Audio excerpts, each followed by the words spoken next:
Welcome to the Faith and Feelings podcast. My name is Taylor Joy, and I'm passionate about helping you untangle and honor your emotions, authentically practice your faith, and integrate both into your everyday life so that you can experience the goodness and delight that comes from living in relationship with yourself, God, and others. Thank you for joining me. Let's get started. The term trigger has become a buzzword in today's society and is often thrown around casually. But what actually is a trigger? And when we are triggered, what do we do?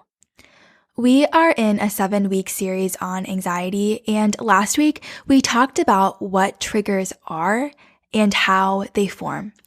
If you haven't listened to last week's episode, I encourage you to go back and listen. But as a recap, here is a brief summary of what we covered.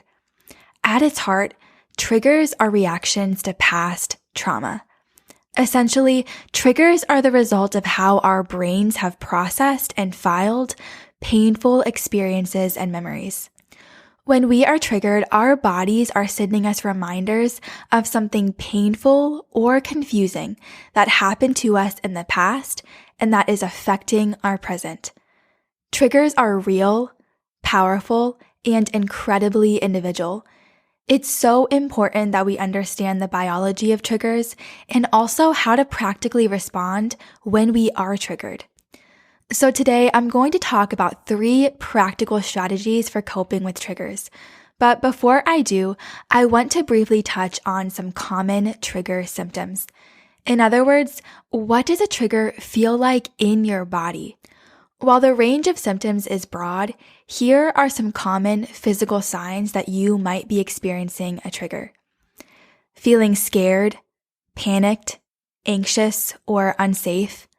An elevated heartbeat, sweating, and difficulty breathing, feeling like you have no control over your emotions, an urge to run away, escape, or other avoidant behavior, rumination or negative automatic thoughts, inexplicable or unpredictable changes in mood, panic attacks, physical tension like clenching the fists or jaw, flashbacks of a stressful or traumatic event, or delayed outbursts of anger or sadness.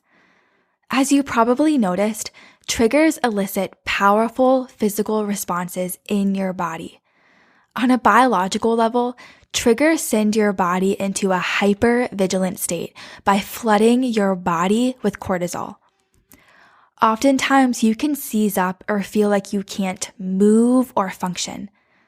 What makes triggers so difficult to recover from is that all of this happens involuntarily, as if your body and mind are being hijacked by a foreign entity. This is unfortunately and especially true for people who have histories of trauma. If you've experienced trauma in your past, you might get more easily dysregulated, which essentially means unable to control your emotional responses to triggers and find it harder to move back into a more regulated state. It's so important to extend grace and compassion to yourself when you are triggered. The key to moving through triggers isn't trying to ignore or rationalize yourself out of them, but by finding ways to communicate to your body that you are safe. For the rest of our time together today, I'm going to explain 3 practical strategies for coping with triggers. But as I do, I want to emphasize, there are no skills that can make a person stop themselves from ever being triggered again. But there are skills that allow us to cope with triggers until we are less and less disarmed by them and impacted by the painful memories they bring up in us. In other words, the goal isn't to live trigger-free. Rather, the goal is to learn skills for engaging with triggers effectively. And there are dozens of different skills that can help us do this. As I was thinking through this episode, it was actually really hard to choose what specific coping strategies that I wanted to share with you. The 3 strategies I've chosen are incredibly simple, and I found them to be especially effective both personally and in helping others. The first practice is called a 5-sense grounding technique. I love this technique because the only thing required is your senses. You can do it anywhere at any time. In 5 steps, this technique helps you come back into the present from a trigger. Each step correlates with one of your 5 senses. The first step starts with your eyes and simply guides you in acknowledging 5 things that you can see around you. For example, if you're outside, you might notice the trees around you or the color of the sky. You might observe the path you're walking on or the flowers lining the roadside. The next step is acknowledging 4 things that you can touch. This might be as simple as pressing your heels firmly into the ground beneath your feet or noticing the wind against your skin. Next, notice 3 things that you can hear. This could be the birds singing or the leaves crunching beneath your feet, or it could be as simple as listening to the inhales and exhales of your own breath. The next step is to intentionally name 2 things that you can smell. Maybe you can smell the soap that you just washed your hands with or the smell of the trees. And the last step is to acknowledge 1 thing that you can taste. What does the inside of your mouth taste like? This could be as simple as noticing the taste of the last thing that you ate or the mint flavor of the gum that you're chewing. As you work through these 5 steps, you're communicating safety to your body by gently connecting to your senses and attuning to what's happening around you. Once again, this is called the 5-sense grounding technique. You can easily Google it to remind yourself of these steps. Briefly interrupting this episode to invite you to the Faith and Feelings Substack, a weekly Wednesday email and reader's favorite that allows us to continue the conversation we start here on the podcast. These emails include personalized resources, recommended links, and reflection questions designed to help you process each week's episode more deeply, both individually and in community. Click the link in this episode's show notes to become a paid subscriber for just $5 a month and begin investing in your own spiritual and emotional health today. The next coping practice for triggers is one that I created and use frequently. I created the steps for this strategy around the acronym STOP, S-T-O-P, to make it easy to remember. I'm going to briefly share the steps connected with this acronym here, but on Wednesday, I'll also be sending out a resource that more fully explains this coping strategy to my Substack subscribers. And if you're listening to this episode after Wednesday, you can still get this resource. When you subscribe to my Substack, you'll also get access to an archive of all of my previous Substack emails and resources. So what does STOP stand for? The S stands for slow down.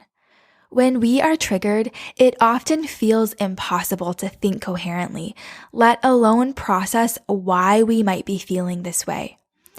As a first step, it's so important to slow down, both internally and externally, and to take a couple of deep inhales and exhales. The T in the STOP acronym is for tune into what you're feeling. Knowing what we feel is the first step to knowing why we feel that way. If we're aware of inner and outer shifts in our environment, we can mobilize to manage them. But we can't do this unless we first learn to observe what's going on inside of us and outside of us. This begins by naming the sensations and emotions we're feeling. So in a triggering moment, can you name the specific emotion you're experiencing? If you're able to pinpoint one of the core emotions, for example, fear, that's great. Now try to go deeper. What kind of fear are you feeling? Are you feeling threatened, overwhelmed, rejected, exposed? If you Google something called the feeling wheel, you'll see a circular chart that lists almost 80 feelings that stem from the 8 core emotions that we as humans experience. This is really helpful for those of us that have a hard time identifying what we're feeling in the given moment. The O in STOP stands for observe your body's reaction. When you feel triggered, what is your body physically doing? Does your stomach feel knotted? Is your heart pounding? Are you sweating? Practice bringing awareness to what your physical reaction is. Breathe and notice. Also, try to practice observing your thoughts. Think about what you're thinking about. Is there a specific thought or phrase that is on repeat in your head? Try to refrain from judging yourself. Just observe. Finally, the P stands for pursue connection. I've said it before on previous episodes, and I want to emphasize it again here because it's so important. Connection with another person is one of the quickest ways to calm your nervous system. When we feel distressing emotions, isolation simply compounds it. Simply by being with someone who is calm and grounded is one of the most powerful ways to regain your emotional footing when you're dysregulated. Now, the last strategy for coping with triggers is slightly different than the 5 sense grounding technique and the STOP acronym. While these two strategies can help us in the middle of a triggering moment, the last practice is less reactive and more proactive. Personally, this one is my favorite, which is incorporating something that therapist Deb Dana coined as glimmers into your daily rhythm. Now, I know what you're probably thinking. What is a glimmer? A glimmer is essentially the opposite of a trigger. Deb Dana used it to describe sensations, experiences, or what she calls micro moments that calm our nervous systems. So if a trigger is anything, smell, taste, experience, or person that activates a memory of a past threat or trauma, a glimmer is something that helps us connect back to a sense of safety. So what are some examples of glimmers? Anything that makes you feel connected, curious, creative, and alive. Any experience or activity that calms you and helps you breathe more deeply and physically relax. I love the language of glimmers because it literally speaks to lighting up parts of ourselves that trauma has twisted and darkened. So whether a glimmer looks like standing outside in the sun for 5 minutes on your lunch break or spending time with someone who makes you laugh, these intentional decisions to put ourselves in the pathway of beauty and joy communicate powerful messages to our brains. Now, this episode has focused a lot on the practicality of coping with triggers, but I want to remind us as we end this conversation. In triggering moments, God has not left us. Recently, I've been reflecting on Psalm 23:6, which says, "Surely your goodness and love will follow me all the days of my life, and I will dwell in the house of the Lord forever." For those of us who have histories of trauma, it's hard to imagine that goodness and love were present during those traumatic events and days and even years that deeply impacted us. Maybe His goodness and love are following me some days, we can think, but definitely not every day of my life, and certainly not those days. Triggers can cause us to leave the here and now, and we can feel overcome by a memory where we felt abandoned and powerless in our pain, and God was not present. Our bodies and brains need intentional reminders that we dwell in God's house, and in this house, we are safe and seen and secure. And that's why I love glimmers. When we experience glimmers, our brains are literally being reshaped by goodness on the neurological level. When we seek out beauty, we are pausing and allowing God's goodness and love to catch up with us. Because the trauma that caused our triggers was experienced, a huge part of healing is allowing our bodies and brains to experience something different.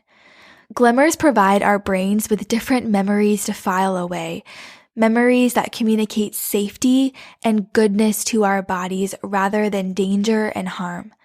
By watching a beautiful sunset or simply enjoying listening to the birds sing, we are reminding ourselves that God is present with us. He is all around us, just as He is inside of us. And just as He weeps with us in our pain, He rejoices in our healing too. Regardless of where we are on our healing journeys, we all need a steady flow of glimmers. This is a huge component of spiritual and emotional health. Especially when we are walking through difficult or busy seasons, glimmers take incredible intentionality. Recently, my glimmers have looked really simple as lighting a candle while I work, taking a 10-minute walk on a break, or working on a paint by number in the evenings. But I've been amazed at how these simple, intentional acts calm my nervous system and help me be more present and emotionally grounded throughout my day. So when you think about the week ahead, what might a glimmer look like for you? When and how could you intentionally schedule a glimmer this week? Thank you for joining me for today's episode. I'd love to hear from you. Connect with me on Instagram at TaylorJoy. If this conversation was helpful and you'd like more information about my other offerings to engage your story more deeply, check out my website, taylorjoymurray.co.